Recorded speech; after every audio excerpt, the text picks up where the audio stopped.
kasi pastor din yun. Ang maliliit na bagay na aking nakita, kung nagawa ng mga pulis ang pang-api, paano na tayo? Number 1 yun.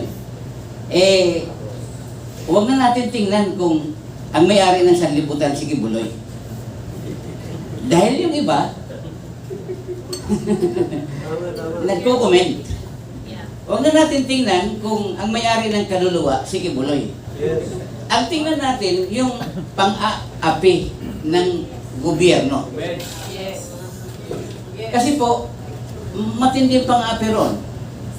Naghukay na yata sila para magkaroon ng ginto. Yung heartbeat. Oo. Disrespect, hindi na tama yung ginagawa nila. Na mayroong pulis sa labas, mayroong pulis sa loob. Hindi maganda ang kanilang anniversary nangyari o pagsasamba. Ang para lang sa akin ay concern ako sa mga mahihirap na inaapi doon. Si Pastor Kibuloy ay hindi lang 1 milyon ang pinakakain na mga mahihirap. Nagpapaaral pa. At hindi lang dito sa Pilipinas, buong mundo. Pangalawa, matulungin si Kibuloy, mabait naman eh. Mabait, nakita ko. At pag pumupunta dito sa amin, nagtitext. Dito kami sa Aberdeen Court, nagkikita-kita. At siya ay talagang concern sa mga pastor din naman. Na ang gusto ko mangyari ganito. Para tayo ay magkaisa-isa na, ay wag na tayo focus sa pansarili natin. Kung hindi, samahan na natin ang pangangailangan ng bayan. Kung mayroon kayo, kung late kayo sa balita, ito lang. Nagtataka ako, bakit ang gobyerno natin ngayon kasabwat na sa mga NPA? Alam ba ninyo yun? Yes. Kasabwat na sa mga drug lord. Yes. Oligarchs. Nagtataka ako.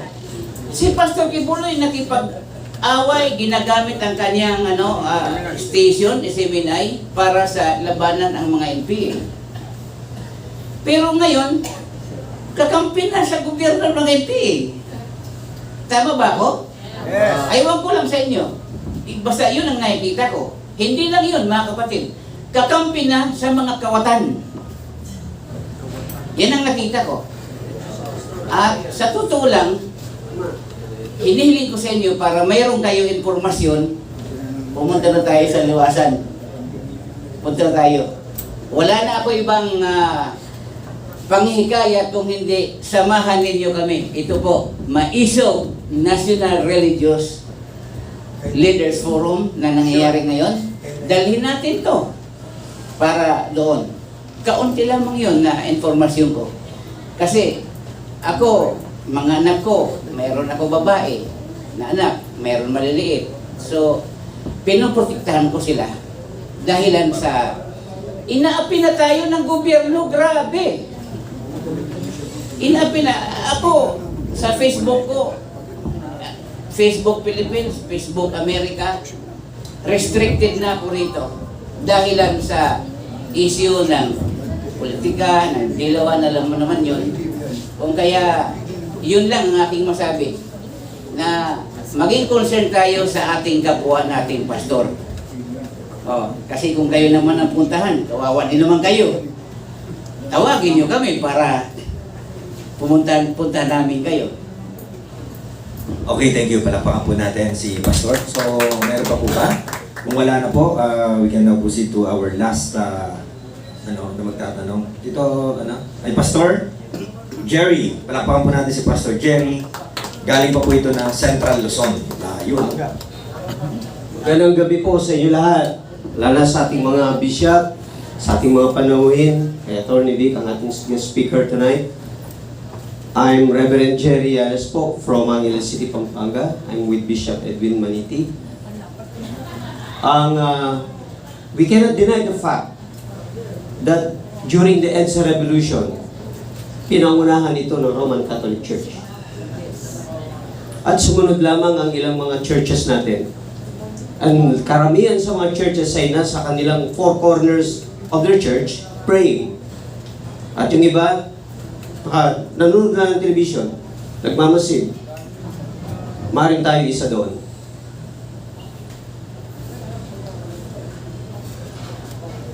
Ang pagbagsak ng rehimeng Marcos ay hindi natin makakaila. Ito ay sa pangunguna ng Roman Catholic Church. Sumunod ang maraming tao doon. Attorney, sa inyo ko po i-address itong question ko. Attorney B. Nabanggit po kanina at alam nating lahat na nagkaroon ng gap between the Roman Catholic Church at ang dating Pangulong Duterte.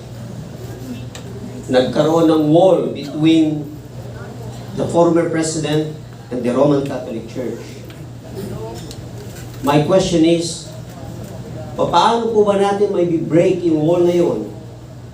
Through you, as the former executive secretary of President Bongbong Marcos, and through us here na nandito na gustong sumama, gustong makialam, gustong sumuporta, dahil nandito na kami eh. Kami ay nandito ng mga church leaders. Ang ibig sabihin, kaya kami nandito, hindi lang kung makinig, at marahil meron sa amin dito, na ngayon lamang narinig yung mga bagay na yun mula sa ating attorney. Ngayon lang nabuksan yung mga mata natin o isip natin na meron palang ganitong mga katiwalian. But, ito'y pambukas isip katulad na nangyari sa KOJC. Na ang nangyari sa kanila ay maaaring mangyari sa atin sa susunod na mga araw. Kung binastos nila ang isang lugar at ang mga kababayan natin na ito, yun nga, katulad ng nabanggit. Eh, huwag na natin pag-usapan ng leader nila. Huwag na natin pag-usapan ng kanilang pananampalataya. Ang pag-usapan natin ay ang buong bansa, ang nangyayari ngayon sa ating bansa. Ang katiwalian ng lahat ng mga bagay na kasamaan na nangyayari na maaari magpatuloy sa loob pa ng 3 taon.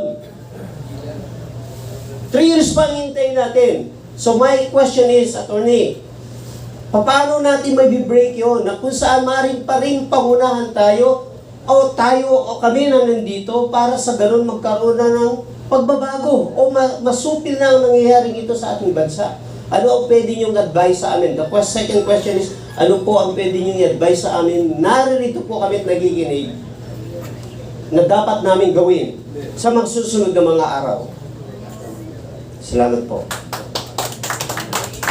Thank you, Pastor Jerry. Attorney. Maraming salamat. Sa amin hong pag-iikot, yung hakbang ng maiso, we are confronted many times over with the question, ano ho ba ang magagawa sa amin ng hakbang ng maiso?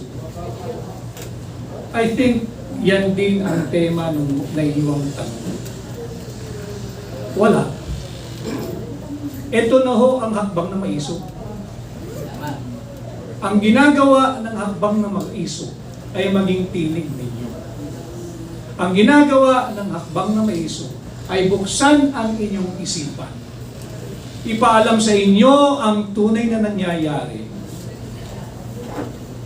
At imulat ang inyong damdamin. Pero kung ano ang magagawa ng maiso, ginagawa na ko ng maiso. The better question is, ano ang magagawa ninyo hindi para sa maiso? Ano ang magagawa ninyo para sa mga Pilipino? Ano ang magagawa ninyo para sa ating pinakamamahal na bansang Pilipinas? Yes. How do we break the wall? Let's rise above petty politics. Let's rise above religious politics. Yes. And let's unite for our country and for our people. Let's take away yung minor irritants. I do not want to mention this over and over again, but I guess hindi maiiwasan. Ang problema ng mga miyembro ng KOJC ay hindi problema lang ng mga miyembro o ng simbahan nila. Sila po, uulitin ko, itong mga ito ay Pilipino. Kagaya nyo, kagaya ko, kagaya namin dito sa harapan. And I do not know why people, Filipino people, are allowing Filipino policemen to abuse Filipinos. And that's why we're doing here in Hakbang ng Maisog yung pakikipag-ugnayan sa inyo. At matapos ngayong gabi, bilang tugon doon sa inyong tanong, let's rise above even religious politics or religious differences in terms of ano bang grupo ka, anong denominasyon mo. But after tonight, after hearing you, after hearing us, the better question is, papayagan nyo ba na patuloy na abusuhin ng mga pulis na Pilipino ang kapwa ninyo Pilipino? Yun ang isang bagay na dapat ninyong pagnilay-nilayan, pag-isipan, at pagdating, sana dumating sa mas mabilis na panahon, inyong desisyonan kung hahayaan ninyo at magbibingi-bingihan na lang kayo sa pang-aabusong ginagawa ng gobyernong ito, hindi ho sa miyembro ng KOJC, kundi sa ating mga kapwa Pilipino. Sana ho natugunan ko yung katanungan. Okay, there's a follow-up question from Pastor Jerry. Okay. Ang akin lang po ay alam ko po, naiintindihan natin na tayo mga church leaders ay hindi natin lubusang na makukuha din ang loob ng mga miyembro natin. Ako ay naniniwala na pag-uwi natin, pagbalik natin sa ating mga church, ay maaaring sa sarili din lamang natin itong ating mga narinig. O maaaring isi-share lamang natin ito sa ilang tao sa ating church. Dahil meron tayong iniiwasan.